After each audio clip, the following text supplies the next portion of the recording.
Hi guys! For today, mag-change oil tayo ng ating Fazio. So, ang gagamitin nating oil is Motul Scooter SAE 10W40. Then, sabay na din natin tong gear oil. So, gamit ko na oil is Eneus na pang scooter din, gear oil. ATW90. So, meron din tayong mga tools na gagamitin. Ito.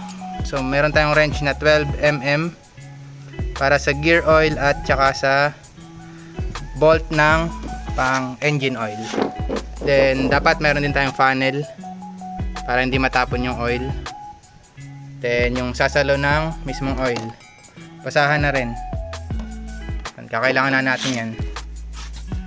So, sa pagpapalit ng oil, kailangan matanggal muna natin yung cap niya. So, engine oil na cap. So, dito, twist nyo lang siya pa left. So, may mga specific sukat din siya. So, sa Fazio is ito 800 ml. Susundin natin yun. So, since ang binili naman natin is 1 liter, so may sobra pa yan. So, makikita nyo din dito yung level kung kulang na ba or kailangan na talagang palitan. So, sa akin, every 1,500 change oil na. And then, ang kailangan natin tanggalin is itong bolt na to sa ilalim or itong drain plug nya. So, tara, tanggalin natin. So, ang pagtatanggal nyan is counterclockwise. So, mula dito, counterclockwise. Ito. Then, pag maluwag na siya, pwede nyo na siyang kamayin. Medyo dandahan lang kasi baka tumatik yung mismong oil. Sobrang dahan naman to, pre. Isirit to eh. Make sure na tanggal yung takip. Ayan na. Yan na siya, guys. Tapos, hintayin lang natin na maubos yung oil bago tayo magsalin ulit. Balikan ko kayo, guys, mamaya.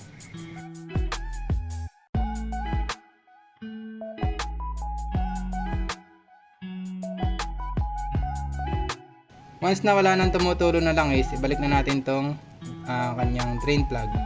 Make sure na mayroon pang washer. So, balik natin. Yan. Untight lang muna. Pwede na natin ilagay yung ating engine oil. So, gumamit lang ako ng budo para hindi matapon. Ay, natapon. Tantayin lang natin. Hindi lahat.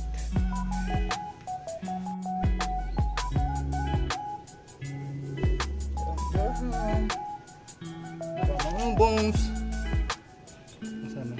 After nun, ibalik na natin to cap. Hand tight lang din. Yan. Okay. After ng change oil, sunod naman natin is yung sa gear oil. So, ito lang yung bolt nya. So, gagamitin natin is itong wire wrench na 12mm. So, counterclockwise lang ulit. So, medyo dahan-dahan lang din. Tapos make sure na may nakaabang tayo na pagtatapunan ng gear oil. Hintayin lang din natin siya maubos.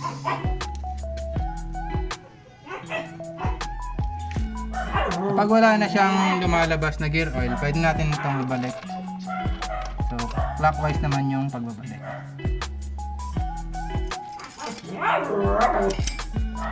And then, higpitan na natin. Gamit yung ating 12mm na wrench. Huwag nyo lang sobrang higpitan, kumbaga sakto lang. Kung wala kayong torque wrench, yan, sakto lang. As long as hindi siya hindi lalabas yung gear oil. Yan. Since yung gagamitin natin is 100ml lang yung kailangan, meron akong syringe na 20ml. Babawasan muna natin siya ng 20ml para sakto. So, ito na yung 20ml na sobra. So, ito 100ml na lang. And then, sasalin natin yung mismong gear oil dito. So, nilinis ko na rin siya. Squeeze nyo lang. Hanggang sa maubos. Make sure na walang tumutulo dito. Yan. Kapag may nakita kayong medyo may tumutulo pa, higpitan nyo lang ulit. Yan. Ubusin lang natin. Okay na. Then ibalik na natin tong kanyang gear oil cap. Make sure din na yung o-ring niya is nandito pa. Then clockwise lang ulit yung pagsasara. Yun, no? Yan, hand tight lang. Yan. After nito, okay na. Yun guys, tapos na tayo mag change oil, tapos na rin tayo mag gear oil. Start na natin. Okay, start na natin. So, kapag re-reset, so ipe-press mo lang tong at pag nandito na tayo sa trip, press and hold para ma-reset yung trip. Yan, okay na. So pag nag-zero na siya, mag-wait na lang ulit tayo ng 1,500 kilometers. And then, okay na. Ayun na lang ulit yung time na mag-change oil tayo.